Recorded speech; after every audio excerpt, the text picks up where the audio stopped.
of gastrointestinal। और special report में आगे बढ़ते हुए बात करेंगे फर्जी डॉक्टर से सावधान रहने की किस तरह से जरूरत है। फरीदाबाद के बीके अस्पताल में एक फर्जी कार्डियोलॉजिस्ट द्वारा 70-80 लोगों की हार्ट की सर्जरी का मामला सामने आया है। आरोप है कि डॉक्टर पंकज मोहन ने अपने हमनाम डॉक्टर के नाम का दुरुपयोग कर नौकरी हासिल की और डॉक्टर पर धोखाधड़ी और फर्जी बिलिंग के आरोप हैं। फिलहाल मामले में इस वक्त डीसीपी एनआईटी मकसूद अहमद ने बताया कि पुलिस पूरे मामले की बारीकी से जांच कर रही है। जिस हार्ट सेंटर से ये फर्जीवाड़े का मामला सामने आया है, ये सेंटर पीपीपी मॉडल पर 2018 में शुरू हुआ था।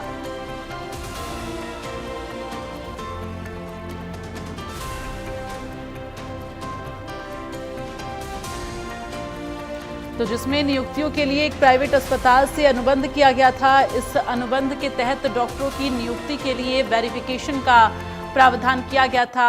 इसके बावजूद फर्जी डॉक्टर की नियुक्ति की सवालों के घेरे में है। चूंकि वेरिफिकेशन में कैसे ये पास हुआ, किस तरह से ये फर्जी डॉक्टर नियुक्त हुआ, ये तमाम बड़े सवाल हैं। तो फिलहाल डीसीपी ने एक्शन लिया है, जिसके बाद से इस फर्जीवाड़े का खुलासा हुआ है। ये मामला ये है कि यहाँ काफ़ी टाइम से शिकायतें मिल रही थी कि ये जो मेडिटेना हॉस्पिटल है अप्रशिक्षित लोगों को और स्टाफ को रखकर यहाँ लोगों का इलाज करा रहा है। पहले भी इसमें 2022 में इसने दिनेश कुमार बिष्ट इसका जो ओटी टेक्नीशियन था उससे ये इकोकार्डियोग्राफी कराते पकड़े गए थे और वो फर्जी डॉक्टरों की इकोकार्डियोग्राफी पे रिपोर्ट्स पे साइन करके उससे ये सारी सर्जरी आगे किया करते थे, जिस पे हेल्थ डिपार्टमेंट ने रेड डाली थी और ये रंगे हाथों पकड़े गए थे। यही वाकया इन्होंने फिर से डॉक्टर की पेमेंट बचाने के लिए इन्होंने एक अनक्वालिफाइड आदमी को अपने यहाँ हृदय रोग विशेषज्ञ बताकर और उसकी फर्जी डिग्री बनवाकर, उसकी फर्जी स्टैम्प बनवाकर उससे यहाँ कम से कम 70-80 मरीजों का हृदय से संबंधित रोगों का इलाज करवा दिया। यहाँ पीपीपी मोड पे मेडिटेरेना की तरफ से हमारे बीके हॉस्पिटल में हार्ट केयर सेंटर चल रहा था और इस सेंटर में उन्होंने डॉक्टर्स को नियुक्त कर रखा था। उनकी जिम्मेवारी डॉक्टर्स को नियुक्त करने की मेडिटेरेना की थी। और अभी जो है जब ये हमारे संज्ञान में मामला आया है, पुलिस ने कंप्लेंट दी है, तो हमने उसके ऊपर जो भी पेपर्स थे वो सारे पुलिस को सौंप दिए। और देखिए, मामला ये है कि हमें एक ये शिकायत दी है, एक संजय गुप्ता कंप्लेनेंट है जिन्होंने ये कंप्लेंट दी है और उन्होंने एसडीएम नगर थाने में 3 नंबर चौकी है उसमें अंदर जिसमें बीके अस्पताल आता है वहाँ पे उन्होंने कंप्लेंट दी है। उसमें उन्होंने कुछ एलिगेशंस लगाए हैं कि एक डॉक्टर है जो कि इसके पास में कोई डिग्री नहीं है, वो फर्जी डॉक्टर है और वो पिछले काफ़ी समय से वहाँ पे जो हार्ट सेंटर चल रहा था वहाँ पे वो कार्यरत था और उसने उस दौरान काफ़ी मरीजों का इलाज किया है और जिसमें उसने ऐसे एलिगेशन भी लगाए हैं कि उनमें कुछ लापरवाही भी हुई है। तो ये फर्जीवाड़े का खेल कब से और किस तरह से चल रहा था, ये आपको ग्राफिक्स के जरिए दिखाते हैं। तो फरीदाबाद में आपको बता दें कि सिविल अस्पताल में फर्जीवाड़े का ये खेल चल रहा था, जहां पर अब फर्जी डॉक्टर से सावधान होने की जरूरत है। कई महीनों तक लोगों की जिंदगी के साथ ये डॉक्टर खिलवाड़ करता रहा।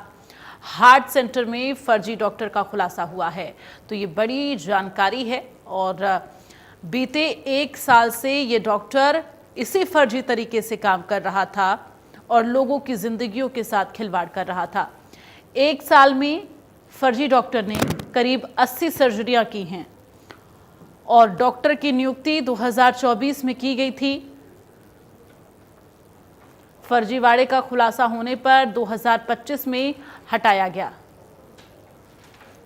तो फर्जी डॉक्टर पर गबन के भी आरोप लगे हैं। जो फर्जी डॉक्टर है जिसने फर्जी तरीके से ये जगह हासिल की, फर्जी बिल बनाकर धोखाधड़ी का आरोप इस फर्जी डॉक्टर पर है। तो अब ऐसे में फर्जी डॉक्टरों से सावधान रहने की ज़रूरत है, चूँकि अक्सर इस तरह के डॉक्टर्स के पास लोग अपना इलाज करवाने के लिए पहुंचते हैं, लेकिन ये नहीं पता होता है कि ये किस तरह से फर्जी कारनामा करके यहाँ तक पहुँचे हैं। नियम के तहत होने वाला वेरिफिकेशन भी नहीं किया गया, जो कि ज़रूरी होता है। फर्जी डॉक्टर का नाम पंकज मोहन है। नौकरी के लिए अपने ही नाम के एक असली डॉक्टर को कागजों का इस्तेमाल किया। नियम के तहत होने वाला वेरिफिकेशन भी नहीं किया गया।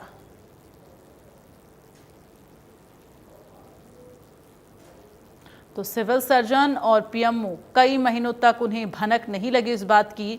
सिविल सर्जन पर भी समय पर कार्रवाई न करने का आरोप लगा है, चूंकि 1 साल तक ये फर्जी डॉक्टर काम करता रहा।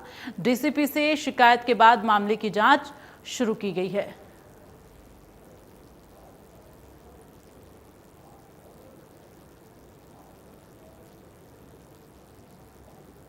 और चलिए स्पेशल रिपोर्ट में आगे बढ़ते हुए बात कोरोना की, चूंकि इस वक्त देश में जो कोरोना की रफ्तार है वो डरा रही है।